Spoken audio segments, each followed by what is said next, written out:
What's going on, everybody? Happy Wednesday and welcome into our latest TDR Trade to Black podcast. I'm your host, sdales. What did we all think of that report from Headset yesterday?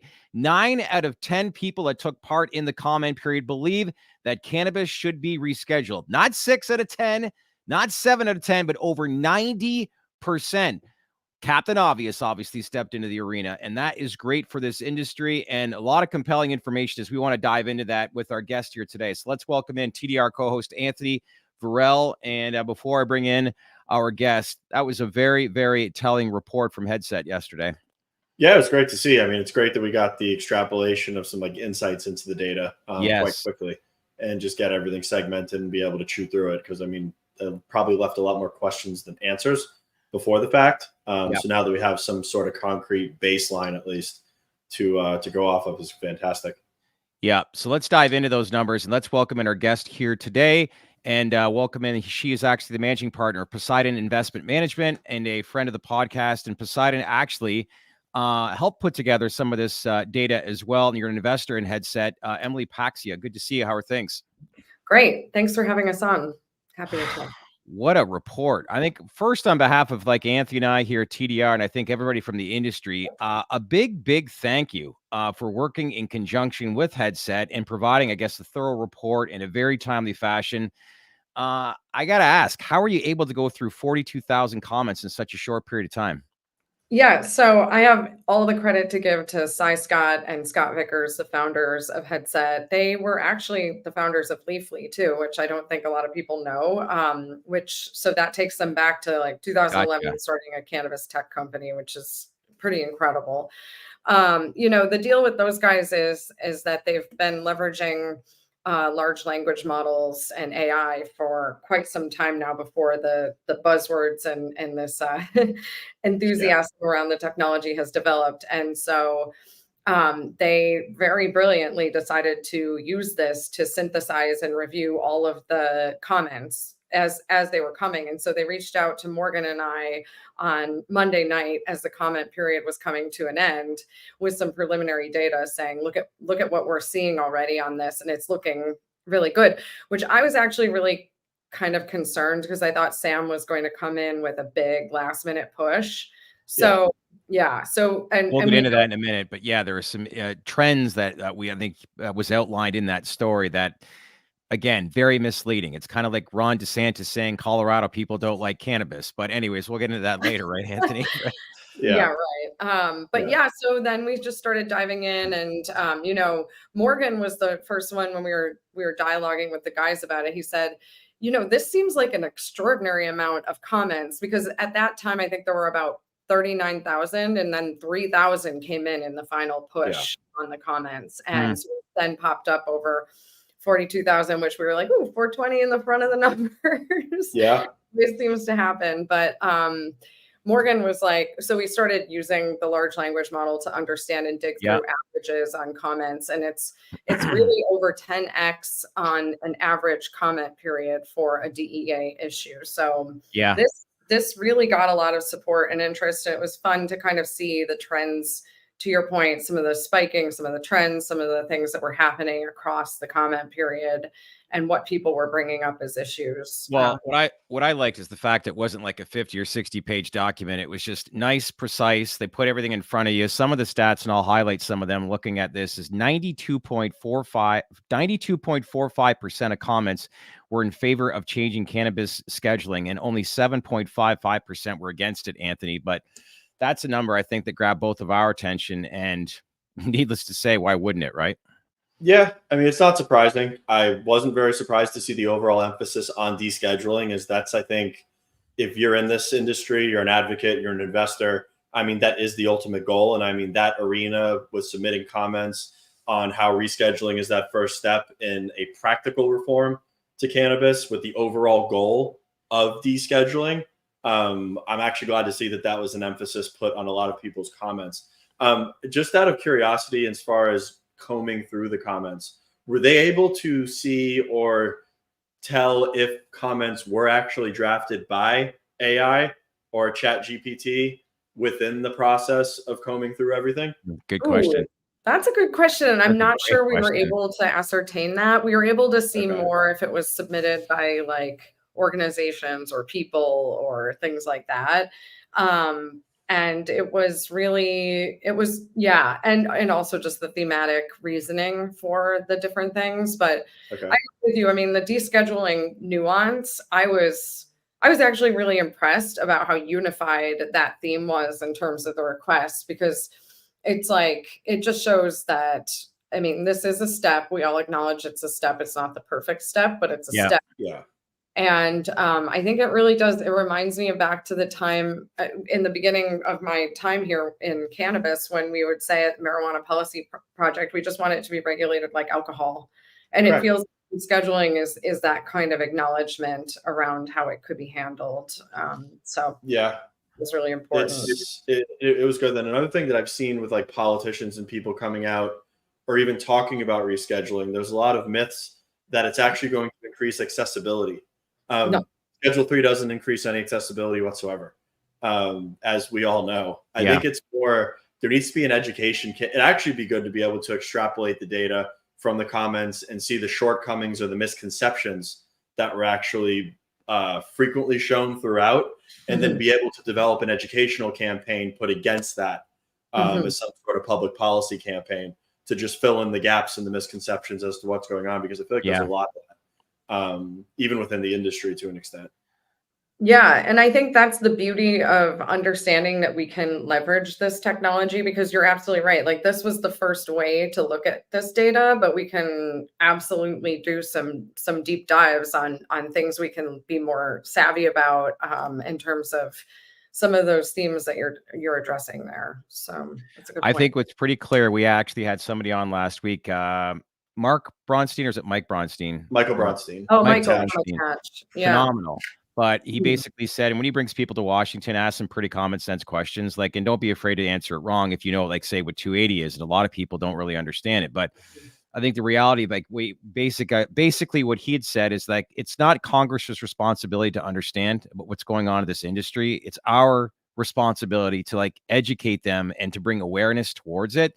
So now that we have all this information, these are some really great data settings. People like you and I, Anthony, among other people like yourself, Emily, and whoever else is going to Washington, this is real hardcore data that can back up what the American people want. And that's clearly what they're going to want to see. And to your point, rescheduling brings that attention to the forefront, because that's it's monumental for the space, right? Yeah. Absolutely. And I personally, I agree with you, by the way. The more we can come armed with data and information when we go to the Hill or have conversations with policy groups, the better. And, we did send this over to one of Trump's policy advisors just so he could understand it. I mean, I think if we can think about how this represents the interests of the politicians in a few different ways, but to me, a descheduling story is very much more of a containing the power of big government story, which is something that he is very in favor of. It's more state rights, not big government. And so I think that's really kind of one of the themes to unpack here on that front. So yes, I think the more, and also just to show how popular this is, and the fact that people spent time putting submissions into a government website, I think is, I don't think Americans are catalyzed to do too much these days other than scrolling through, TikTok, Instagram. No, I was surprised, to be honest, with ending up at 42,000. I was very, very surprised. I thought we were going to get somewhere around 10 within the confines of the first. But I mean, are you hearing anything from any of the associations or sources on what the next steps look like, or what kind of timing could be around, like, God forbid, an ALJ hearing pops up? Because I mean, I know that we talk about rescheduling. There's a lot of opacity around the next steps, which the only things that we know is there can or can't be an ALJ hearing. OMB needs final sign off, and then DOJ basically implements the final rule. Are you hearing anything to the contrary to that? Nope. I mean, that's kind of consistent with what I'm hearing. I think I would love to have more clarity on it, but here we are. I do think, speaking of attach, I got to read what they submitted, which I don't know if you guys got to read it. It was really smart, because it did kind of, to Anthony's point, jump ahead of some of the misconceptions around, like, for example, accessibility age. Also the likelihood of abuse around cannabis. And they did a really beautiful job of setting it up juxtaposed to things like alcohol and obviously prescription drugs, including fentanyl, that are getting into the, illicit channels. And one of the things that they articulated too was that the DOJ itself acknowledged that cannabis has 0 direct deaths related to it compared to other substances. So I feel like that is J.D. Vance, right? Yeah. Hello. Yeah. Yeah. So it's an important, so I thought that letter was actually, that comment that was submitted was actually. Well, I like to use the comparison. Being around around cannabis, I wanted to ask a tobacco question, but being around cannabis to me is like, when it comes to abuse, is like going to a country music concert. Everybody's just so damn happy. Like you just don't see a lot of stuff, that's like alcohol. But, I think we brought this up a couple weeks ago, Anthony. There was 150,000 comments towards menthol cigarettes. But that timeline, wasn't that over 6 months or a year? Mhm. It was a much longer comment period. I think it was 6 months, if I'm not mistaken. So all in all, refresh my memory as far as the comment period. What was it? Was it 6 weeks, 2 months? 60 days. 60 days. Yeah. 60 days and 42,000 comments. Yeah. 61.7% advocated for complete descheduling, Emily. 61.7%. Also wanted to bring up, there was some individuals I wanted to bring this up too, that there was they're called distinct spikes. And it was against comments that appeared to correlate with coordinated efforts by opposition groups, including, of course, SAM, who on July 15th warned that only a week remained in the comment period and provided a form letter for easy submission, which ended with a noticeable spike in submissions opposing rescheduling. So when I look at this and it's a comment period, you don't want to have people swayed left or right too much. You just want to get their honest opinion about it all. But when you look at the overall 7% that were opposed to this, it appears, looking at this trend, a lot of it came from this spike in around July 15th. So it makes the numbers even that much more attractive as to what people want when it comes to change. Yeah, I mean, I think that's the beauty of this, is that the people are catalyzed of their own volition to see the change. And there was a lot of comments of people sharing personal stories about family members who were suffering from chronic illness or terminal illnesses and the benefits of cannabis. That's why we're here. I mean, these are the things that catalyze people and get them to stick around, rather than this like flash in the pan kind of in and out perception. And the fact, I feel like this is something I notice about Sam too, is they post these posts that are ridiculous, but they don't get a lot of, if you look at their metrics, it's not, they're not. And also it's like, well, because who is really supporting this? Let's think about it. We know there's money behind it, but who of the people is supporting that effort? No one. They get no engagement. It's mostly all of the MSO gang people commenting on their posts against it. I mean, the only one that I have any respect for is Luke. Luke doesn't block people. He engages with me in conversation. Seems like he's a pretty good guy. He just happens to be on the wrong side of this. I can respect that. But I mean, he was with DeSantis 2 days ago talking about cannabis. And I was like, Luke, why don't you bring up hemp? Get his reaction and get his take on hemp versus cannabis, because I'd love to hear it. You'd love to see that. As he was just reeling to the police association. Yeah, I would love to hear that. Yeah. Well, listen, I know you got a meeting to go through, but I know that your company is an investor in Headset, and again, kudos to you and the team over there for getting this out in a timely fashion and really making the information easy access, simple to understand, and most importantly, give people some hope on the data that came out from this 60-day comment period, because let's see what happens next, but you can't help but feel good. If somebody told me 60 days ago that these were the stats and final report, I think I'd take it, and I'm sure you two would as well. Absolutely. Yeah. Absolutely. And I think, like you said it a couple of weeks ago, we're all here together. So, and I know those guys are major team players. Obviously, they've built most of their life in cannabis. And so the more we can work together, they're always willing to provide data. So as we're making our pushes through this election cycle and these changes, they're always open to being supportive. So 100%. It's been a big learning curve for myself personally with regards to the industry. But if we have a platform that we're building ourselves to be like, the top video podcast when it comes to business for this industry, then let's just educate and bring more awareness. And now that you have some hardcore, data points, data settings that you can present to a lot of congressmen and women and senators when we're in Washington, this is only going to make, all we want is a conversation, right? So anyways, good seeing you. Keep in touch and enjoy the rest of your summer. Okay. Okay. Talk soon, guys. All right. Thank you. Thanks, Emily. Bye. Yeah. Job well done on behalf of both of those companies, but that was great. Somebody wrote actually, was it Sam wrote a 107-page document? They did. 107-page document on the last day. I'm sure Dr. Sabat authored every single word of it. It is what it is. I don't hate those guys at all. They've got a job to do. That's the lane that they pick to go after in life. Like, good for them. At the end of the day, I'm pretty confident we're on the winning side of this. Yeah. So they'll find their other grift to go to next after cannabis has stopped paying the bills. Here's a comment and a friend that we haven't heard in a while. Matt Carnes, how are you, my friend? Good to see you. Is comment review on a rolling basis, or does it begin when comment period ended? Do you know that? From my understanding, it's going on right now. Shane had a pretty good write-up and commentary on this as far as it wasn't Shane. I forget who was talking about it on Twitter, but someone had a very good write-up on what the actual comment period should look like and the actual technology that they are using to go through the comments and validate everything. Emilio, love hearing you, my friend. Lots of support. We are ready, Dales 2024, the miracle plant year. Got a lot on the agenda come September.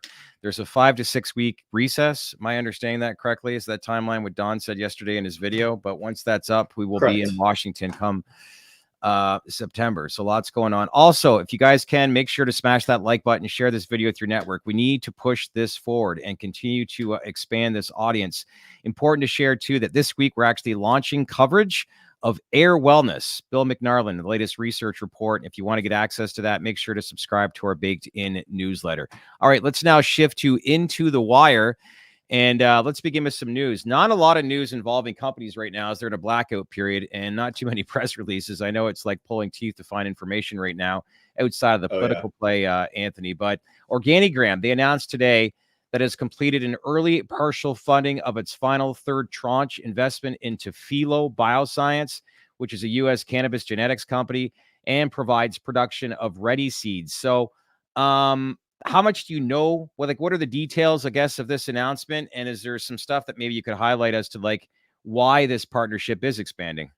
Yes, so Organigram is entering not entering this partnership, but fortifying this partnership to a certain degree to boost their genetic categories that they have within their plant portfolio. This is around more exotic, I would say, phenotypes as it relates to CBG, CBC, CBDV, as well as THCV.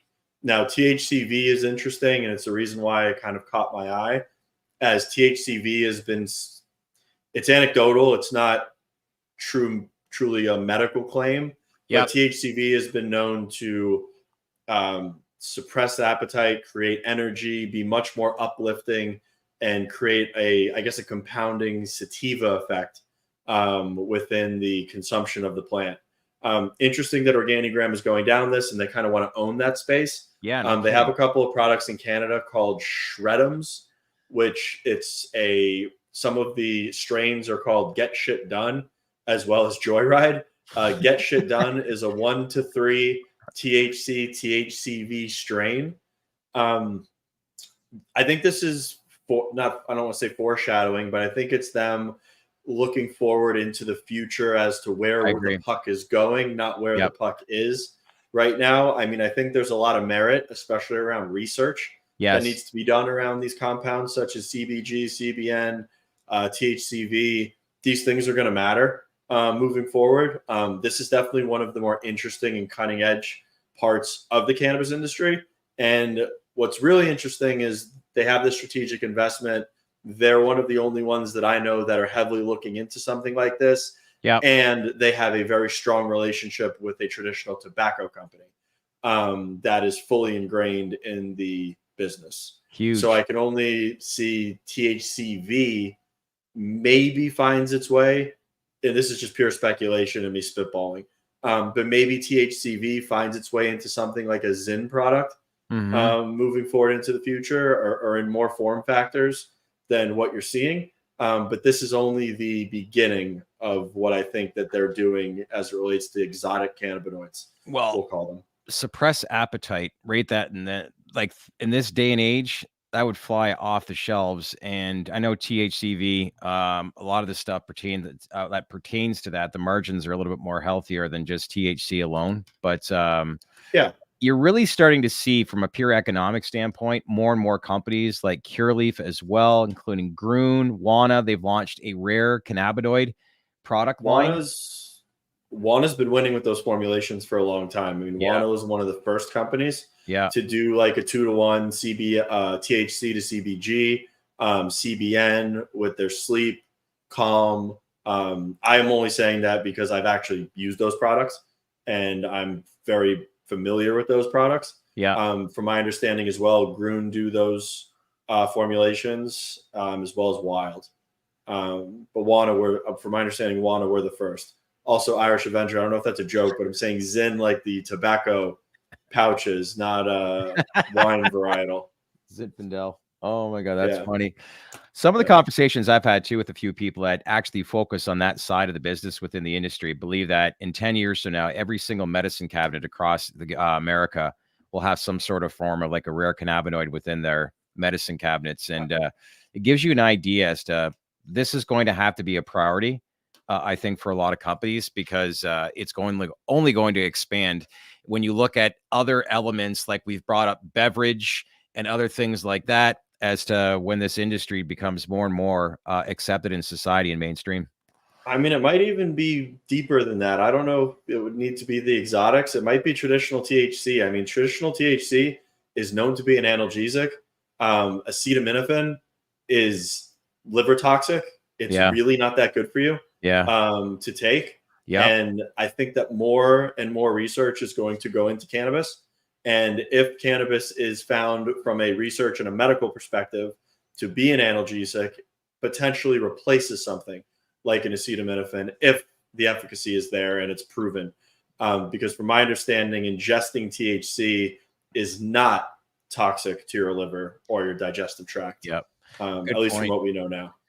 Wednesday afternoon here in the TDR Traded Black podcast. I'm your host, Shad Dales, with Anthony Varrell. If you're just checking in right now, make sure to smash that like button, leave some comments below, and subscribe to our Baked In newsletter. We're talking basically the results from the comment period. 9 out of 10 people that took part of the comment period, over 9 out of 10 people believe that cannabis needs to be rescheduled. As well, Organigram makes an announcement with Phylos Bioscience, basically expanding their partnership with them. Now time to move on, and I just shake my head at this one. Governor Ron DeSantis is really rolling up his sleeves and spitting out some misinformation. He's now saying that most people in Colorado regret legalizing marijuana from back in 2014, which is completely false. So knowing I'm saying it's false, Anthony, you want to back up, with some real numbers and prove why he's wrong? Yes. So Ron DeSantis is just yet again lying through his teeth. They actually did a poll after the implementation of adult use cannabis in Colorado. 67%, 2/3 majority, said it was a net positive for the state.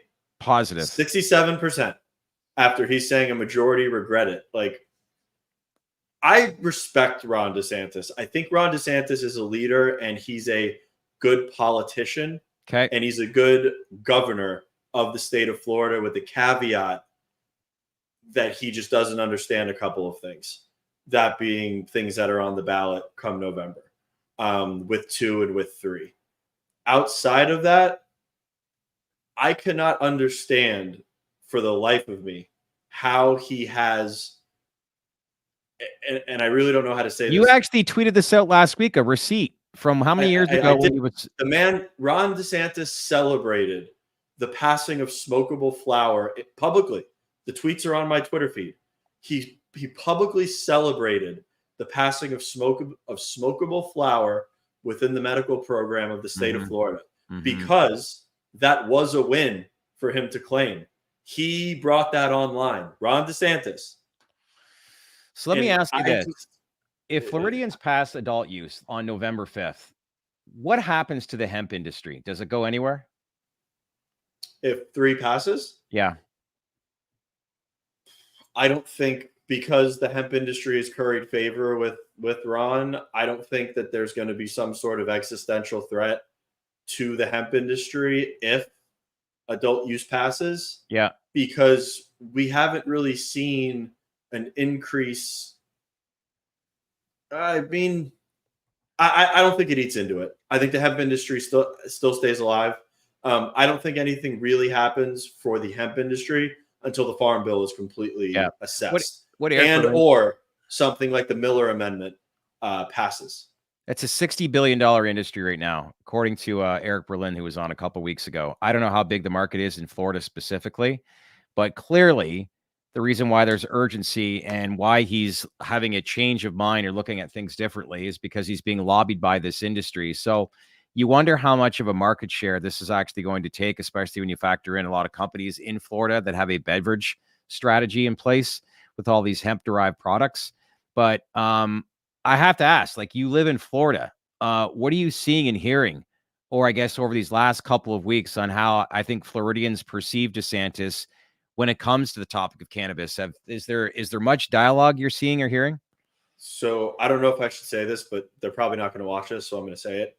I actually applied to volunteer for the Republican Party of Florida at some of these events that are coming up, just so I can go there and talk to people and ask what their stance is on cannabis. Good for I'm literally going to do that.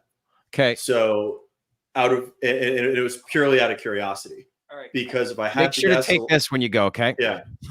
Yeah. I'll bring that in with me, and I'll wear my Yes on 3 shirt.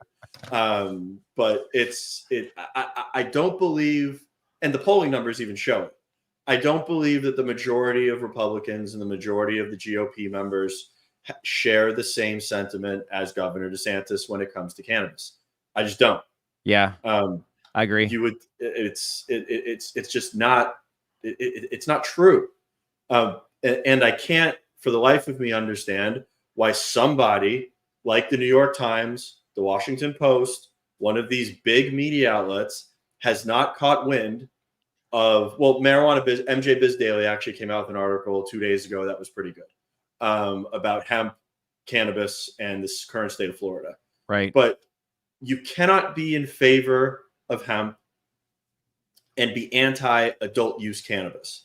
There are less restrictions around hemp than there are cannabis. The combustible flower has the exact same smell as cannabis. The form factors are exactly the same as cannabis. It's a larger public safety issue when it comes to hemp versus cannabis. There is no reason other than the fact that it is monetarily motivated that Governor DeSantis has his stance, and or he has an axe to grind and a vendetta against the companies that are pushing Amendment 3 forward. Well, there's no other way to say it. I was boating last weekend in Michigan, and there was a couple of guys in their early 20s, and they were drinking, beers. And I was, asking if they were very familiar with, like, cannabis beverages and stuff like that. And I brought up the whole idea of, like, hemp-derived products. They had no clue. They basically were saying they're not the same when you factor in cannabis and hemp, and the fact that there's a lot of things that you can make out of hemp. So I'm not saying they're right. Go ahead. Yeah, of course it is, right? So that's true. But the original farm bill that was passed in 2018, was for industrial hemp. Correct. It was for hempcrete. It was for textiles. It was for industrial applications. It was not meant for the biggest industry to come out of that farm bill as intoxicating hemp products that are leveraging it as a loophole. That was never the intention. Maybe it was, and I'm just looking at it too objectively, but that was never the intent. We get rescheduling and Amendment 3 passed in Florida. Like Matt Hawkins said last week, it would be huge for this industry, and momentum continues to build more. TruLeaf probably shoots up to the pole position in terms of revenue and cash flow generation if 3 passes and we get Schedule 3. Yeah. Mohammed, when does Congress go to recess and when are they back? My understanding is they go to recess. I think it's after next week. Yes, and then they're back the first week of September, I think. Yeah. Yeah, it's 5 to 6 weeks in some cases. But so yeah. Once we get back though, baby, summer will be over and there's be a lot going on. So lots to do. Yeah. Please send HHS to educate DeSantis. I hear you, Emilio. Anthony is right. Writes David Benz. Roll hemp and cannabis into the same regulatory structure. I agree. That's the only thing that make. I mean, I'd love to debate somebody on that. That is the only thing that makes sense. They are the same thing in every sense of it's the same. Tilray's earnings actually come out on Monday, July 29th. High Tide's next earnings are actually in September, so still a ways to go. Happy. So High Tide's reporting late again. Not reporting late, but reporting at the back end of the earnings season. Yeah. Well, to your point, I don't think there's any kind of information where they could contest as to what cannabis is today and what you're presenting. It's just a matter of more people understanding where we're at today. There's so much misconception, but you can't be surprised when you classify this drug as a Schedule I drug for the past 50 years. And that's just the reality that we're in right now. But this rescheduling does changes a lot of people's perception in this space. And a place like Florida, if they were to pass adult use, would be massive. I told you on a firsthand account, I was at a get-together and I brought a bunch of hemp seltzers. Yeah. And everybody there was like, these are great. Can we give you money to go to the dispensary and get them? Because we're not medical patients. I go, guys, they're a Total Wine across the street. And that's in Florida. They were perplexed. They're like, what do you mean they're at Total Wine across the street? I go, I don't even want to get started. Just know that if you want your hemp-derived beverages or even hemp-derived gummies they might be selling now, they're available at Total Wine. You just need a 21 or older ID. And then you look at a state like Michigan that has both a medical and adult use program, and yet people are afraid to take any of the cannabis because they have jobs that require drug testing. And that's why they're, again, how do you prevent somebody from keeping their job when you live in a state where it's legalized both recreationally and medically? I don't get that at all. No, I think that's a much larger conversation about what's constitutional and workers' rights and the company or your actual occupation. I don't even want to talk. It gets very murky there. Yep. All right, let's move on to our last topic. This is an interesting one as we move to the Lone Star State, more specifically the city of Dallas, Texas, where officials have certified that advocates have collected enough signatures to qualify marijuana decriminalization. This isn't legalization. It just means possession of cannabis being decriminalized for the local ballot in November. I find this huge because of all states, Texas, and this is a pretty monumental moment to show that times are changing, right? Yeah, 50,000 signatures. They got enough to get it on the ballot. It will be voted on in November. In November, there will be a ballot initiative on the decriminalization of cannabis in Dallas. From my understanding, it's up to 4 ounces on your person that they're voting on. I think I read that right. I'll have to look it back up. But also, one of the best things that happened today is Ken Paxton got another one of his lawsuits thrown out. So he's actually 0 for 2 at this point. And a judge dismissed Ken Paxton's lawsuit against San Marcos County, which was aiming to force the city to allocate resources towards marijuana arrests. The judge threw that out. So he's losing on all fronts as it relates to cannabis prohibition in the state of Texas. I saw somebody in Michigan who spent 37 years in prison, were exonerated actually yesterday, and it was all based on cannabis possession. I'm like, 37 years. 37 years. I don't want to get speculative, but I do think you're going to see Kamala do something. Oh, 100%. In relation to expungement or getting people out of prison before the election. That's interesting. And don't look now. We said $100 million on Monday. That's close to $200 million now. From my understanding, I don't know the exact. I'm not sure of the exact number as it stands today. All I know is Elon has actually retracted and denied the statement that he's donating $45 million a month to Trump. Wow. And his exact words were, "I don't want to donate to a cult of personality." He fucked up Very last interesting. Thursday. He left the door. Very. He could have slammed the door and won the country over. You'd think after he almost got dying and getting shot that you'd learn your lesson. But when I heard that, I'm like, do you want to listen to that for 4 more years? I don't. But at the same time, too, I don't want to have or be involved in a war in the Ukraine. I want to pull out of that. So there's biggest election in American history, and really for a lot of people in North America. So Mark, he actually said he's not giving it to that super PAC. I know that he said on Jordan Peterson's interview that he was donating it to a super PAC. He's now actually reversed that statement as well. Robert Griffiths, Frisco, baby. Collin County turning Texas blue. Robert, you from Texas, my friend?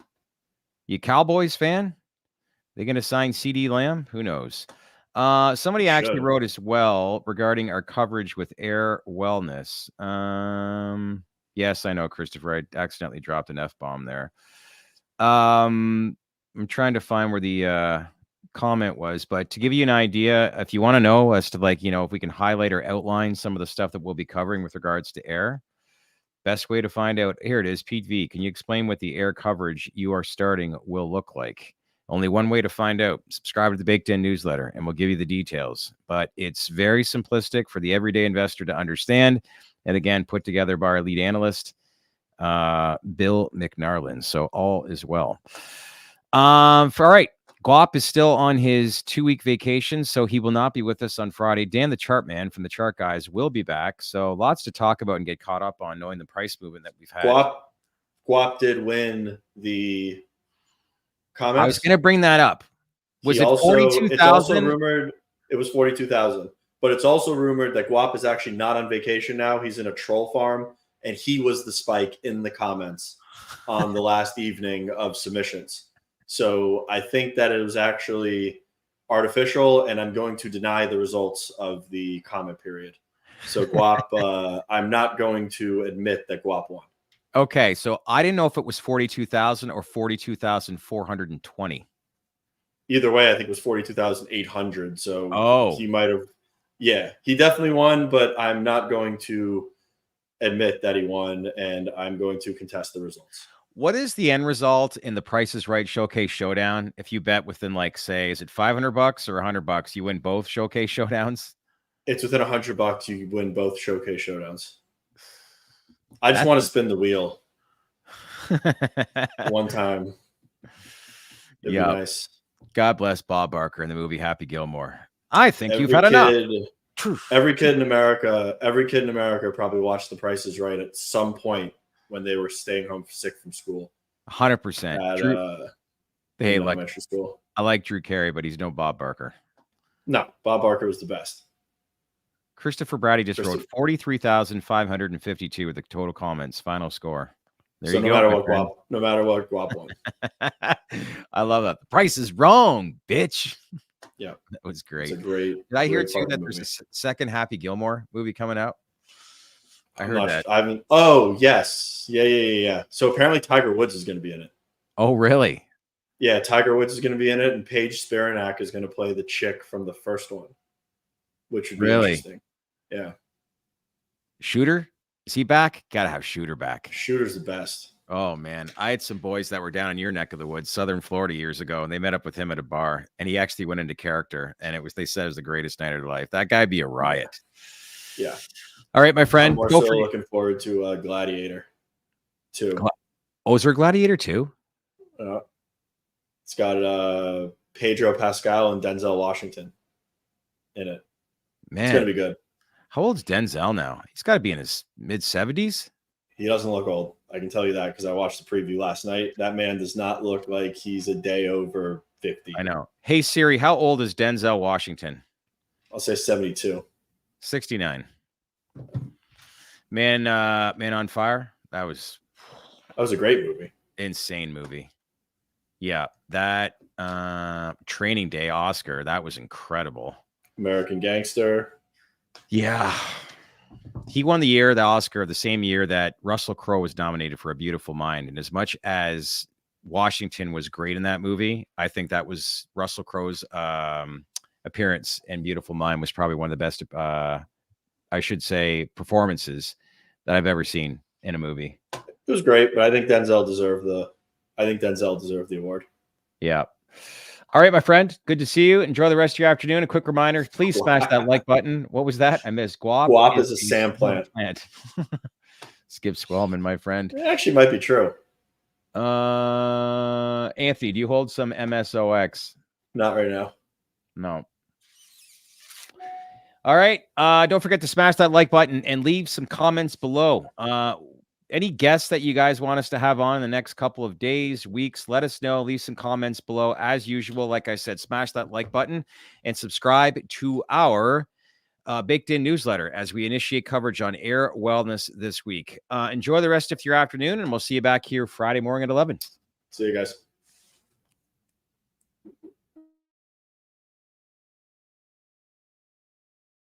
Hey everyone, thanks for watching our latest podcast. Lots of momentum building. You guys getting all excited? Leave comments below. Again, we want to take this viral. Smash that like button and make sure to click on that bell for all notifications as we start to bring on bigger and bigger guests. Don't forget to subscribe to our daily newsletter, the Baked In newsletter, by logging on to thedalesreport.com.